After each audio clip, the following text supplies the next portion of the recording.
I looked away and tried to imagine Mama's reaction when I told her about Gozie. She had been waiting eagerly for me to bring someone home. I needed to marry early, she said. I lacked the traits and beauty to attract many suitors. Thus, I had to make to do with what I had before I was too old and educated to catch a decent man. Maybe I made a mistake by letting your father send you to university. That's why you like arguing like this. Too much book is inside your head, she lamented one day after interrupting a heated conversation between me and my brothers. Today it's politics, tomorrow it's football. Instead of you to come and join me in the kitchen, you're shouting up and down the house like a street boy. My grandmother used to say, only a foolish rat dances with the lizard in the rain. You're a woman. Your brothers will have wives to cook for them. After all this book, better make sure you come home with a husband. You better not bring just a certificate. Adugo has that young man who's undo. Even Chinelo has somebody. Mama had been born in a time when education had been a luxury, if not a waste, for a girl child. But my grandmother had been a troublemaker. She'd insisted her husband send all their daughters to the local primary school to learn to read and write. Mama had spent the years afterwards learning to be a wife, and then her father shipped her off to be married long before she turned 18. I had other ambitions, desires she did not understand, to be something other than a wife. I hoped telling Mama about Gozie would restore her faith that I would be married someday. I was tired of being introduced to friends' sons, cousins, uncles, friends. Tired of Mama telling me every time the daughter of someone we knew got engaged or married, and Ashrebi they were all planned to wear. Tired of congratulating others and watching them respond with oily smiles of those who had achieved all you aim to, saying, don't worry, God will do your own. My name is Aiwanose Odafen, and I'm the author of Tomorrow I Become a Woman.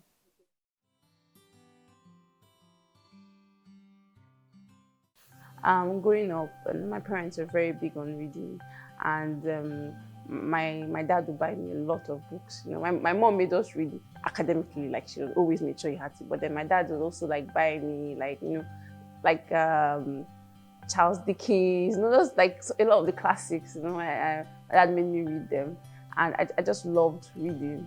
And it got to a point that I started disturbing him to buy me books, and then he would we had these book shopping days where we'd go shopping for books together. And once I finished reading the books after a while, I'd go back to him again until he got tired and he was like, leave me alone.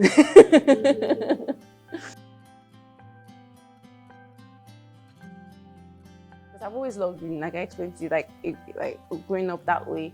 Well, writing actually was something I discovered pretty recently. It all started in 2015 when a friend was going through a very difficult situation. And I remember I was so frustrated about it, and I was talking to someone. The person said something I didn't agree with, basically repeating a lot of societal talk. And I was really upset by this. And I remember I told him, this friend of mine, I was like, I'm going to write about this. And he was like, can you go ahead now, write it? And it's obviously, because it sounded absurd, and I had written it, then I used to write essays, and I'd contributed to like some non-fiction things in school, but I'd never written like a novel, so it was a very bizarre thing to say I was going to do. But then in 2016, I had some free time because I was like in between jobs. I was applying for a job, and I was like, I want to write about this thing. I was really bothered by it, and I just started asking about writing. You don't get better. It's like you don't get better if you don't write.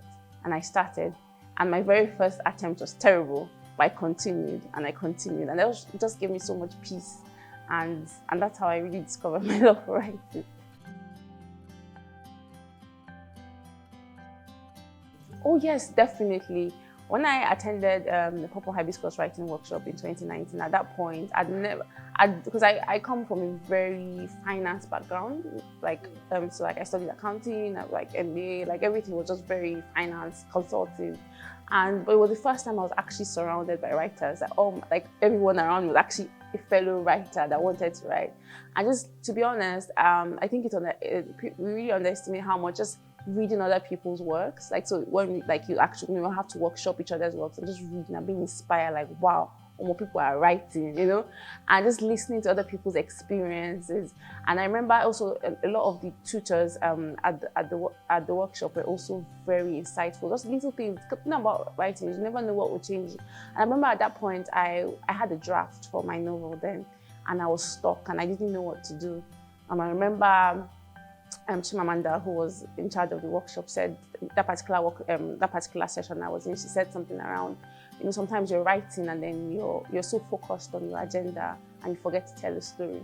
It sounds like a very simple advice to a writer, but then it clicked that was what was wrong with my draft.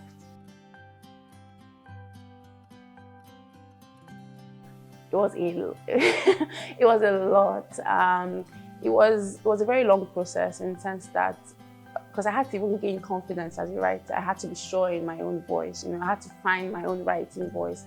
But it was such a learning experience for me, because I learned so much, not just about the subject I was writing, but also about myself. Because several times I had to interrogate some things I'd accepted and some things I'd thought were normal, because I had to also think back over my own experiences to reflect them, because I really wanted the novel to be a true reflection of society. I wanted everyone to be able to see themselves. So I'd talk to friends, and then I had to even interrogate myself that, is this, why are you comfortable with this? Why have you accepted certain things as normal? So it was a very insightful experience. And it also taught me a lot about betting on yourself, because it's so easy to give up when you're writing as a writer, and because you get no's, there's so many like, why are you special, but it really taught me resilience. I stopped so many times, and then I kept going back. The first draft took me about 2.5 years. Yes, so I started writing the first draft in February 2016. I had a draft by September 2018. But then I had to keep editing, and I had something close to what is published now by 2020. Yeah, so it was a long process.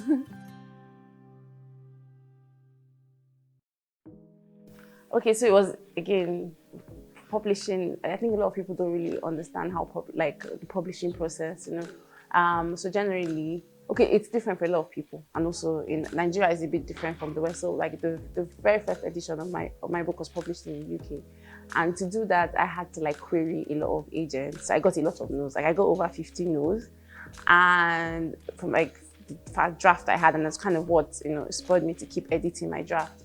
But I think around after the workshop in 2019, I went back early 2020 and I rewrote my entire draft in 3 weeks. And I finished it, and I just felt like I can buy this book. As I could walk into a bookshop and I can pick. I know. And I was at that point, I knew I was close to this can go out. And I started querying again. I think one thing people don't prepare writers for is actually rejection and the reality of publishing.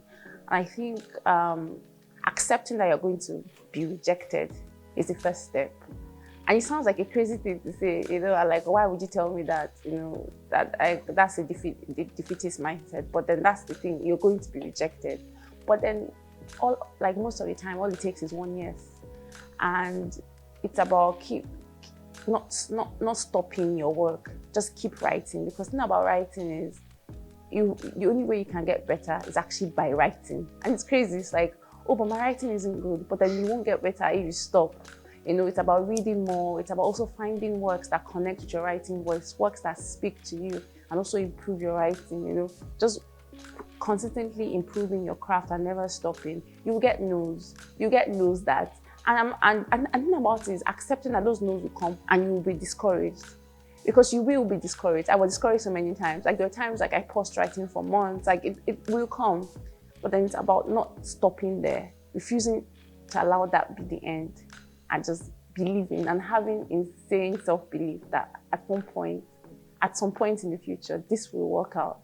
And so that's my encouragement, to just keep writing and to just not stop. Store switch on light on. Switching command to internal. Expectedly back, DW. Fuel tank pressure 60. 55. Your nav state with back and is perfect.